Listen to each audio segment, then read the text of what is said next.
Достор, бул жанымдагы унаа эмне деген унаа деп суроо салсаңыз, бул биздин көптөн күткөн, кыргыз эли чыдамсыздык менен күткөн Саякбай аттуу фильминде орун алган унаа. Ал эми биз бүгүн мына ушул Саякбай аттуу фильмдин бет ачарындабыз. Кызыктын баары алдыда, анда эмесе биз менен болуңуздар. Кыргыздын феномени Саякбай Каралаевга арналган тасманын бет ачарына келген көрүүчүлөр арбын атүгүл залга батпай туруп көргөндөр да аз болгон жок. Бул жагдайдын себеби бар. 2015-жылдан бери тартылып баштаган тасманы бүтүндөй кыргыз халкы күтүп турган. Тасма улуу Саякбай Манасчынын кыргыз сыймыгы Чыңгыз Айтматов менен жолугушуусунан башталат. Бул жолугушуу Манас дүйнөсү тууралуу жазуучунун тереңдеп билүүсүнө шарт түзгөн эле.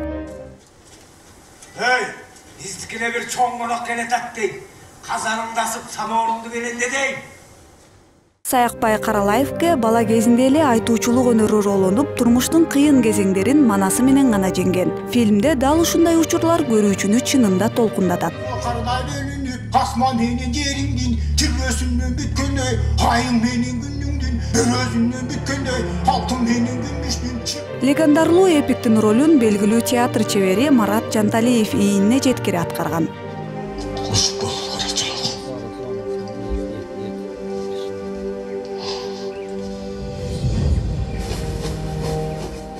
Кадимгидей бактык десек болот. Тапшырма бердик, нандан көбүрөөкчө. Бир 2 айдан кийин келгенде биз кадимгидей уже баягы толуп, уже Саякбай атабызга түспөлдөшүп калыптыр. Анан ушу Айгүл деген бир кичинекей кызыбыз жүрөт. Анан ошол иштеп жанагы немени жеткизди. Жанагы мурут, сакал. Мүмкүн болсо Манас айтканыңызды уксам деп атайын келдим ага. Ал эми Элдар Айтматов атасын арабызга алып келгендей эле сезим калтырды. Слаженно, так дружно. Албетте, бул ролго чыгарда абдан ойлондум. Бир чет корктум. Анткени улуу жазуучуну чагылдырыш чоң жоопкерчиликти талап кылат. Бирок ошого карабай чыгармачыл топ менен иштеген абдан жакты.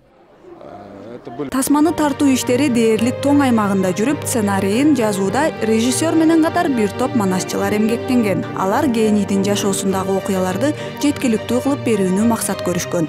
Саякбай атабыздын эле өмүр баянын жана чыгармачылыгын көздөбөстөн жалпы манасчылыктын касиетин ошо сценарийге киргизүүгө аракет кылдык да. Бет ачаарда 2 улуу инсандын жакындары да келип катышты. Өз кезегинде жылуу сөздөрүн айтышып, бул саамалык алар үчүн унутулгус күн экенин белгилешти. Тасманын бет ачары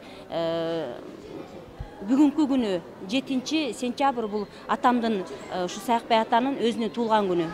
Ошо туулган күнүнө тартуулап ушу майрамдык катары же болбосо баягы белек катары арналып калганына мен абдан сүйүнүп атам. Фильм тартуу оңой иштерден эмес, артында далай чыгармачыл адамдар турат эмеспи? Ошол адамдардын маңдай теринен жаралган Саякбай фильми Монреалдагы Алтын зенит наамын жакында эле жеңип алды. Ал эми кыргыз эли үчүн бул тасма урпактарга Саякбайды баяндап көрсөткөн улуу табылга бойдон калып отурат.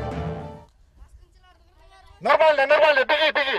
Саякбай жалаң гана манасчы эмес, кыргыздын ооз-эки чыгармачылыгын өркүндөткөн, көбүн айта билген даанышман адам. Манас десе Саякбайды түшүнгөн замандаштары бекеринен аны тирүү камер деп аташпаган. Ал эми Саякбай манас өнөрүнүн гана эмес, кыргыз элинин таланттуулугунун айкын портрети ойдон кала бермекчи. Жаркынай Бейшембиева, Диас Сакимбаев, НТС, Таң шоула. Эмне деген күн болду деп ошондо чыккарым эки амыйлап буркурап.